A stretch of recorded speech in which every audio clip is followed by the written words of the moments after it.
I went back to the Philippines.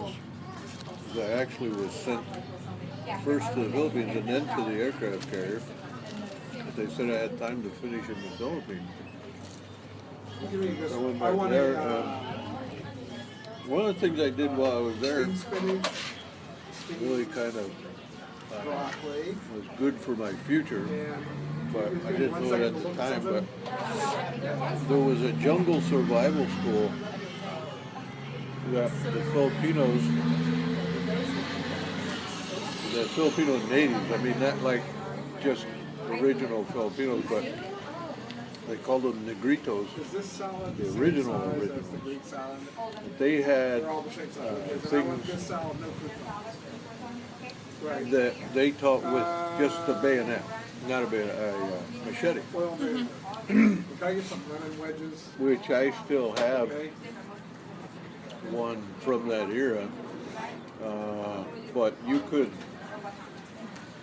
even now, if I was stuck in the jungle and I just had one tool, a machete, you could survive very, very well. With one little big. So the fact that I went to that survival school in my future duty became useful, because after Vietnam we went to California and I did a tour with a squadron, an aircraft squadron that hunted submarines, and we learned to like California. It was around at the southern end of the San Francisco Bay, and that was a combined Navy and Air Force base. But one of the things at that base, it was a base where they originally flew the dirigibles out of for World War II. It's where the Hindenburg actually burned. They had these huge hangars for the dirigibles. That's where we had our aircraft. And what was called the Ames Research Center was there, a NASA research center. And a lot of futuristic kind of stuff was flown out of there. So it was fun to watch different kind of stuff that flew around all the time. There was a golf course on the base, and when they were playing golf, and this triangle, it was just some kind of airfoil in the shape of a big triangle, was like hovering right there. But there were no props, no blades, nothing. It did make a lot of sound. It was just right there. After a while, we noticed it. Anybody know what that is? And nobody did. After a while, it just went away. But we saw it at land over at the Nassau side. And it was used in the James Bond movie. It was a space movie where a big triangular thing comes. That's all I remember at the movie. But it's one of the original Bond movies. It's pretty old. Thunderball, maybe? You never watched them? So that was kind of cool. But after that, I did another tour of Navy in Norfolk, where I was both an intelligence analyst for a while at one of the big intelligence centers, the Navy intelligence centers. Where probably the best thing that happened to me there was I became the editor of the Navy's monthly intelligence digest, and re-upped all of my English and editing skills and things like that, so I can correct Katie's papers and all that stuff. But they did a lot of things, and to put you in that job, they gave you refresher things, and I went to I had to look through hundreds of publications a month to keep current on things. And they sent a couple of us to have you ever heard of Evelyn Wood? It's a reading course. They sent me to a reading course where, you know, those guys that read so fast. You just have to put your brain in gear to do which, you know, it takes work. So most of the time I don't do it. I'm too lazy. But that really made a big difference in my future in the Navy too, because a lot of writing and a lot of the things you had to like read in those days before computers in the intelligence business.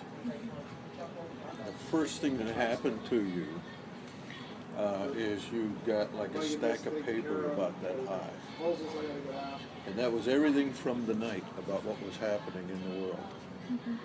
But almost every day, if you were doing your job as an intelligence officer, you were like going through all that stuff. And can you imagine all the paper wasted?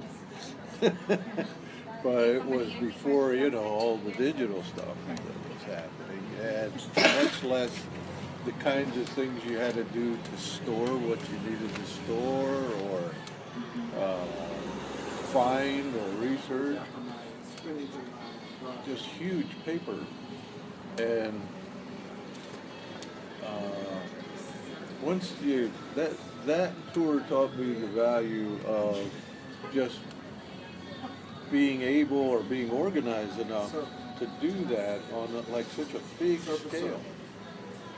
So that was handy. But after that tour, I got assigned to the Nimitz, an aircraft carrier, a nuclear aircraft carrier, that the Middle East was really getting kind of wacky.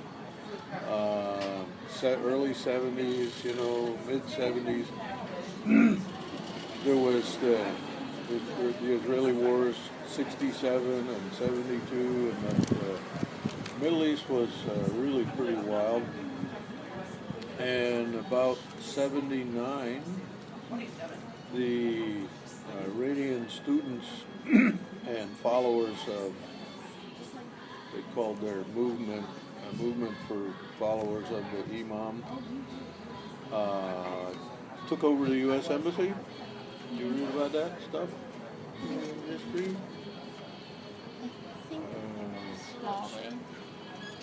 They took our everybody in the embassy hostage. Oh, yeah. And is that what the movie Argo? Argo, yeah. Well, Argo is about some people who actually did not get stuck in the embassy. They got stuck out. Yeah, they were held. But it was that event. Right, that event. Meanwhile, the people in the embassy were stuck. There was initially about 66 of them. And then they released some of them, about 11 or 13 of them, right before Thanksgiving. But Jimmy Carter was the president at the time. We're just starting this year. Oh, are you? We just started on him. Oh. So there was the big oil, you know, the thing about having protecting the oil supplies and things like that. Well, this was a real threat to the whole area. So the Shah of Iran, who had been like the ruler of Iran for decades, got cancer and had left Iran, came to the United States for medical treatment. And that's when they overthrew the embassy. And the embassy was, the hostages inside the embassy were being pretty roughly treated, tortured. Some of them were being beat up and stuff. And it was, you know, information that we got was that unless we did something, this was probably not going to end well for all those people. So they actually loaded the helicopters for the raid that took place in April and January.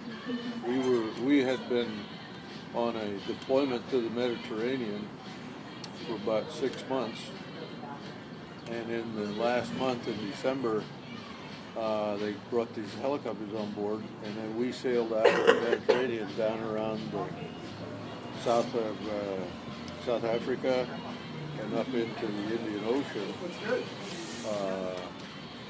Katie probably remembers the pictures of the shellback ceremony.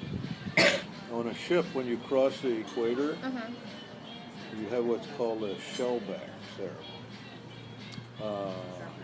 If you haven't crossed the equator in a ship, you're a polywog. And when you cross the equator on a ship, they have a big ceremony.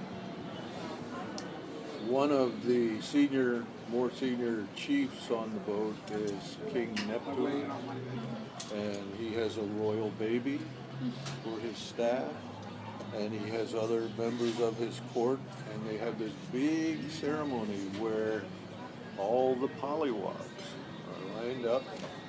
And on an aircraft carrier, they have elevators to raise and lower the airplanes. So they would put like about 100 guys, and you're on your knees, and you have to crawl around on your hands and knees. And you dress in yellow, all old clothes and stuff. And they have old cut off fire hoses and stuff like that, where they're beating them like they're gonna whip you and stuff. And they're yelling and screaming, and then you crawl through a big nylon garbage chute. They put garbage in. Just for good measure, they color it red with red food, coloring, just to make it look like blood and stuff. Crawl through that.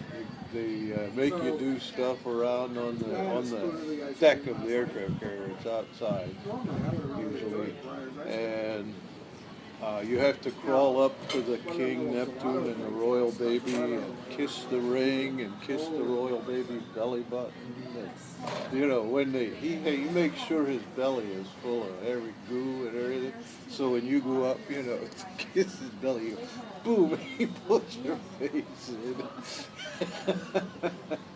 And then you crawl over the rest of the chute and have a big, they take canvas on the carrier and fill it up with salt water stuff, and they throw you in this pool. There's mud in there and all kinds of stuff. They get up and they hose you off with the fire hose and stuff like that. And you get this nice big certificate called, you're now an official shellback. You're no longer, and you're in the Navy. There are circumstances where you might be required to show your card that you're a shellback. Because that means you have a little experience, you've been here and there. But we had the chance to be golden shellback, which is not only do you cross 0 latitude, but you cross 0 longitude. And right in around the hump of Africa is the 0, 0 line. But they wouldn't let us go over it. We only had a couple hundred miles. They said, no, you got to get to the Indian Ocean. So they wouldn't let us go over it. But then when we sailed around South Africa, they said, we want you to slow down and go very close to South Africa, like within 12 miles, which is the territorial waters, 12-mile limit. So we wanted them to violate territorial waters. This was before the days of Mandela. Nelson Mandela and things had, while we weren't we previously in World War II had been allies, they were no longer, things were going the other way. There was really a lot of political pressure about apartheid and things. So we did that. And they had a little airplane called a Piaggio. It's an Italian plane, push-pull. They have propellers actually in the back, but it pushes the airplane through instead of pulling it through the air. So that had a news crew in there. And you could see the big news camera that said news, channel, whatever. Because he would come down and he'd fly like 50 feet off our flight deck, fly around. And he did that. I counted them because I went out